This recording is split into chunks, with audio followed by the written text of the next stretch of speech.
Hi everyone, in front of me I've got Pixel 10 Pro and let me share with you how to turn off running apps on this device.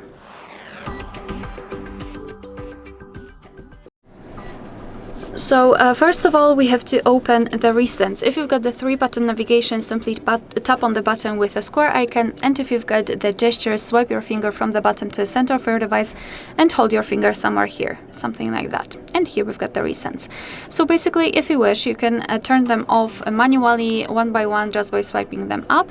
But if you've got a lot of apps opened, I highly recommend to simply go to the left and simply tap on clear all.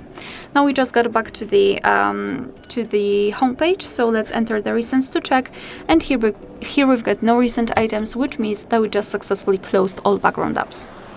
Alright, so that will be all. Thank you so much for watching. Please hit the subscribe button and leave the thumbs up.